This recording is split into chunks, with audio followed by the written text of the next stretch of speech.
Hey everybody, it's Bob from Florida Cam Courses. This week's Manager's Moment is about conflict. No matter where we go, we have some sort of conflict. After all, there's 6.4 billion people in the world, and not all of us are going to get along. But it's important to understand that as community managers, our clients expect us to be the calm in the storm. Can you recall the last time you had to deal with a negative or a difficult person? Or the time when someone said something with the intention of hurting you? How did you handle that? Was the result positive or negative?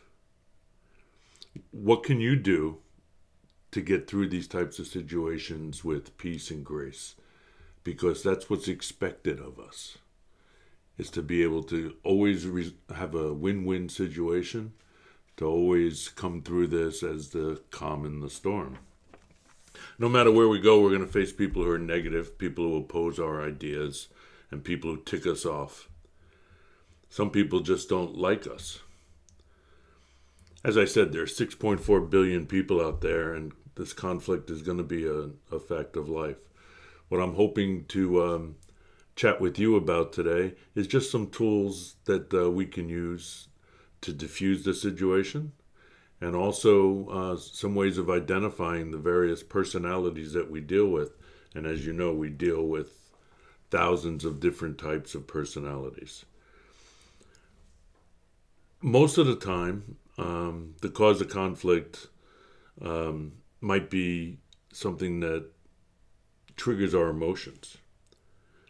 And our emotions is what drives us to our most basic survival instinct. We have to react, we have to attack back, we have to defend ourselves. Regardless of the confrontation, someone is right and someone is wrong. As humans, and all managers are humans as well, we make mistakes. When we make an error, we should own up to it. We're not infallible, we're not perfect. That's probably the biggest tip I can give you is when we are wrong, when we make an error, let's just acknowledge that and figure out how we can fix it, how we can learn from it, and then move on. I think our clients, I think our bosses, I think our family members would appreciate that trait in us if we just say, my bad, what can we do? So when people are angry at us, what makes them so angry? A lot of times it's emotionally driven because we're talking about a violation at their property, or they forgot to pay their assessment, or some other egregious thing in their lives. Usually it's the perception of a personal attack. Sometimes it's the incompetence of others, or the feeling of some sort of injustice. That's what makes people act in a negative way. Let's talk about the different types of people that we're going to come across with, and then how we can go ahead and handle them. There are more courses on anger management, dealing with difficult people, how to avoid stress. All of these are great courses. They all offer tips. However, the commonality to all of these things is identifying the person who's sitting across from us, the person who we are negotiating with or talking with. So the first type of person you may run into, let's put some glasses on here so we get this right, is the disagreeer. This is the person that is probably the most disruptive to the audience, whether they're a board member or an audience member. But they basically disagree with everything that's being said and everything that's happening. They're usually pretty passive, and most times they'll try to get someone else in the audience to speak on their behalf. Then you come across the numbers guy. The numbers guy is always watching the financials. The numbers guy is always prepared for a sneak attack. He's always reviewed everything and rarely understands the accounting system being used. The number guy is usually the one who makes statements like, the board is wasting our money. There are 3 checks payable to management this month. Is the board aware that the management company is stealing money from us? The numbers guy is usually, more engineering, accounting type, but they usually don't have all the information that's needed that the board members have in order to formulate an opinion. Then I'm sure we've all come across this person, the curmudgeon. This person's against everything, especially any type of change. The curmudgeon can never see the good in anything, and in most of our experiences, this person is usually older. They like things the way they were. Sees no need for change and no problem in speaking out of turn to get this point across whatever the board is addressing. I guess the best way to describe it is a curmudgeon always sees the glass as half empty. How about this person? Can you identify anybody in your communities with the confused owner? This person usually has no idea what they bought into or what common interest associations are. They try to understand and read statutes. Usually they're the wrong ones in most cases. And they say they did not receive the documents, which is code for, I didn't read the documents. The confused owner does not know the difference between the common area and the common cold. They frustrate easily because of ignorance. Usually after they blow up at the board members or the manager, they just storm out of a meeting. This person is pretty easy to deal with once you can gently educate them as to what they did buy into. Then we have the talker. The talker goes on and on whenever recognized by the chair or whenever they come into your office. The talker does not care if they're given 3 minutes to speak or not. They'll continue to talk, repeat themselves, and offer extraneous information to the subject matter. Thoughtfulness is usually not part of the talker's presentation, but they do like to hear themselves speak. You know anybody like that? The worst one in my mind is the bully. The bully talks over everyone. They're of the mindset that only their point of view is correct and will do whatever is necessary to get that point across. The bully will talk over other residents, interrupt the board when they're speaking, interrupt you while you're speaking or trying to explain something. And the bully uses the technique of raising their voice not only to be heard, but to underscore what they're saying is correct. The bully usually has an agenda. And they also have prepared an attack on the board, which is very important that we teach our board members not to respond directly to the bully specifically. Just thank them for their comments and advise the bully they'll look into it.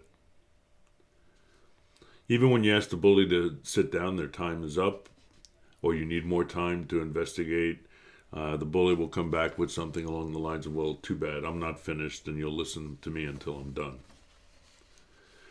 So the bully, we see a lot of the bullies in our communities because they always feel that they're right.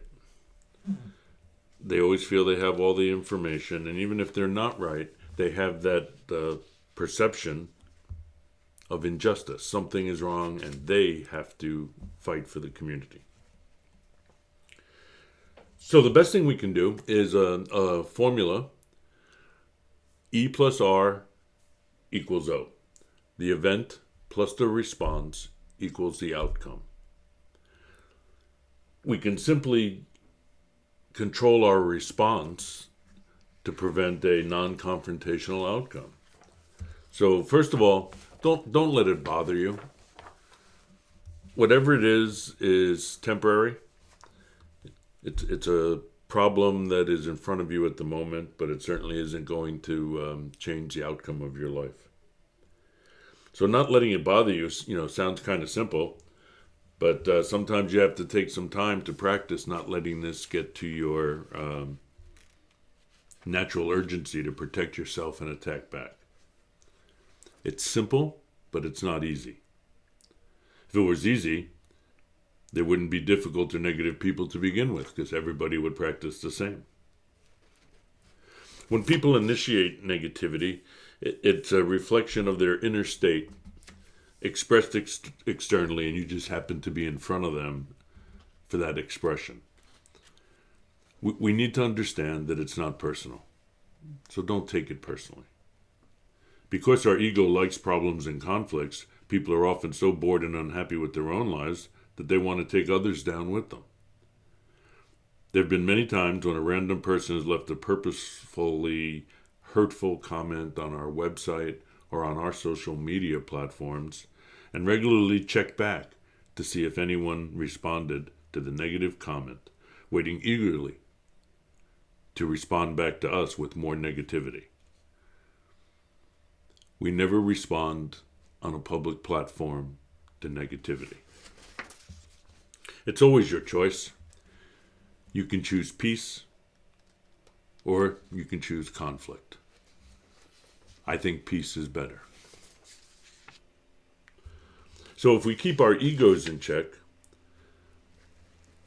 and we insert a certain amount of emotional intelligence into the situation, we'll not only be doing a favor for our health and mental space, but we'll also have intercepted a situation that would have gone bad unnecessarily.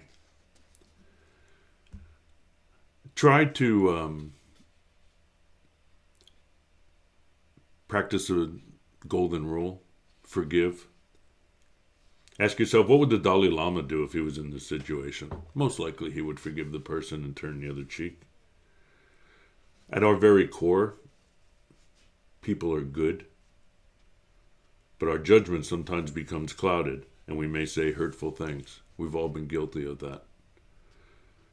Ask yourself, what is it about this situation or person that I can seek to understand and forgive? Based on the personalities that we discussed earlier, perhaps that person just needs a little bit of education. Perhaps their ignorance is what's causing this particular problem. And a question I always ask myself is, does it really matter if I'm right? Sometimes we respond with the intention of defending the side we took a position on. If you find yourself arguing for the sake of being right, ask yourself, does it matter if I really am? And if the answer is yes, then why do I need to be right? What will I gain? Being right in the situation is probably 90% on the side of the community association manager. They've already done their homework. They've already researched the situation. You know why you wrote the violation notice. So in your mind, you already know that you're right. Now it's just a matter of communicating. Sometimes when things are about to get explosive, try waiting it out. Lots of times I feel compelled to instantly send out an email to defend myself. I've learned that emotionally charged emails never get the result I was looking for. All they do is add oil to a fire. What is helpful in inserting time to allow ourselves to cool off? Go ahead and write the emotionally charged email. Say all the things you wanted to say. Just don't send it off. Wait a little bit. Wait till you've cooled off. Wait till the person you're responding to cooled off.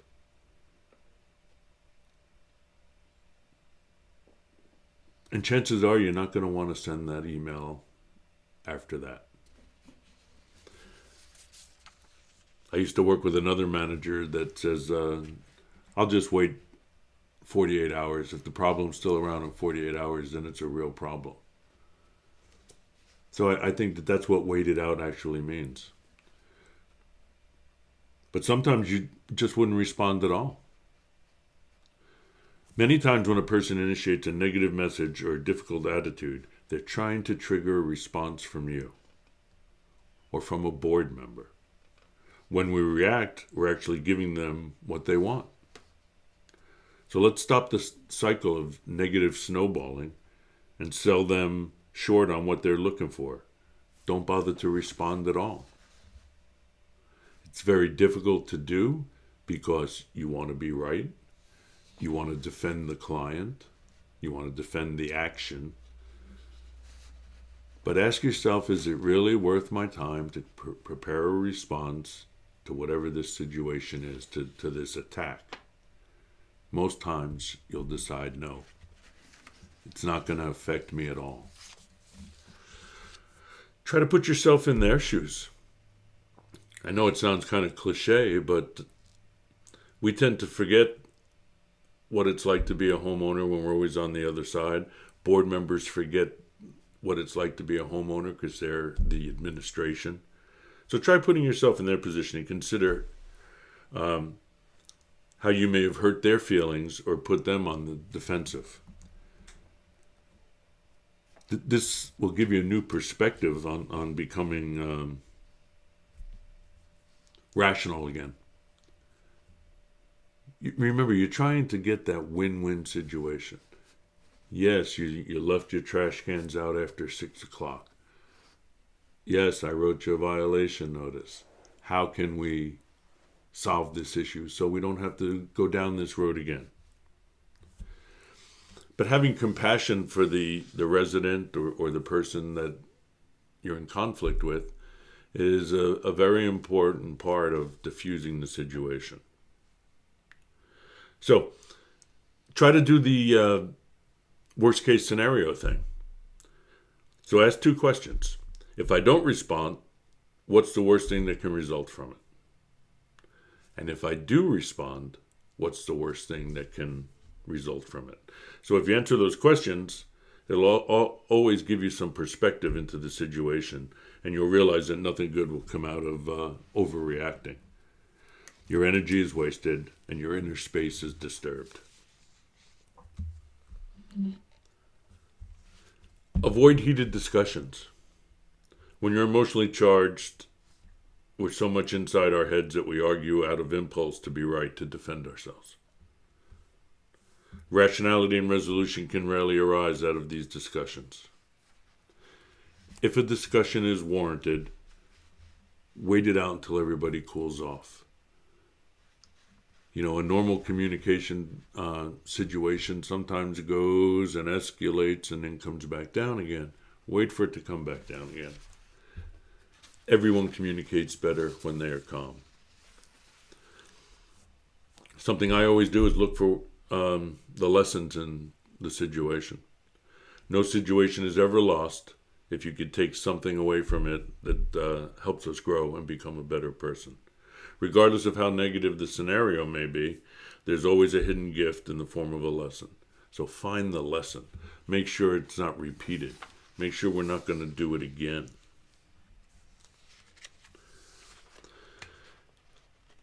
We talked earlier about, does it matter if you're right or if you're wrong? Sometimes you're right. When you are, try to be tolerant. You know, silence is golden. You know that you took the correct position. Don't forget empathy.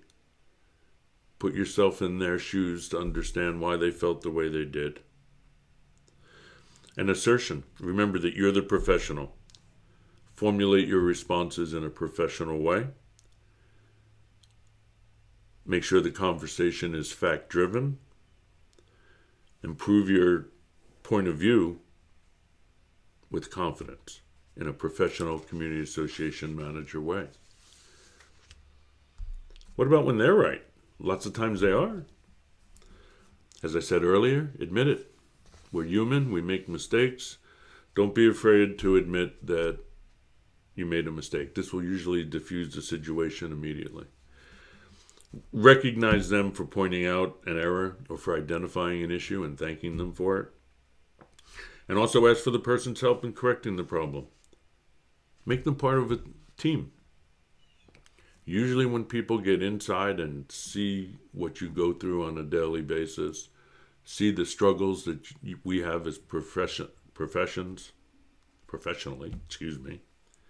most people will be empathetic of us.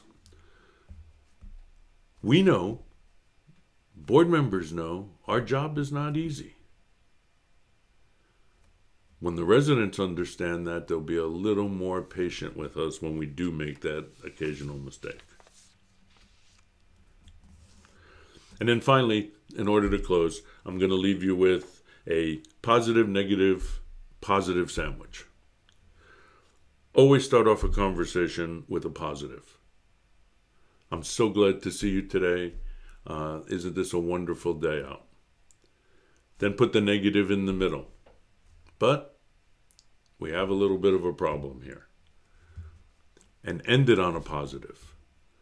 Thank you so much for hearing me out. I'm certain that we're going to be able to come to an agreement on this, and I really appreciate your time. That's the positive, negative, positive sandwich.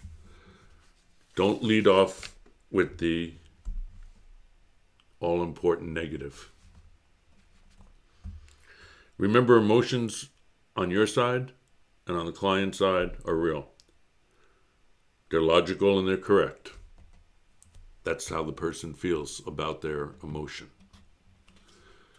And I guess a big reason why emotion is involved in this so much is because this is the resident's home we may be talking about, their finances we may be talking about. It gets kind of emotional when you talk about people's castles and their finances. So whatever we can do to take the emotion out of the situation, but still be empathetic, is going to diffuse the situation. So our clients expect us to be the peacekeepers in the community. Our boards count on us to guide them to be peacekeepers, for us to jump in and be protectors.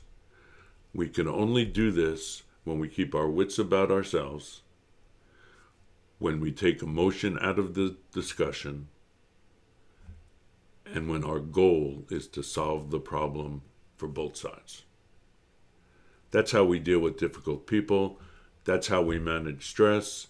That's how we solve violation issues. That's how we handle account receivable issues. It's all conflict. Our job is to make it as smooth as possible. Thanks for listening. This is Bob from Florida CAM Courses. If you need to know more about this situation, feel free to give us a call. Our number is right up here. There it is. Or check out our website at floridacamcourses.com. There's plenty of courses up there for dealing with difficult people. Be well, be calm, and be professional. Bye-bye.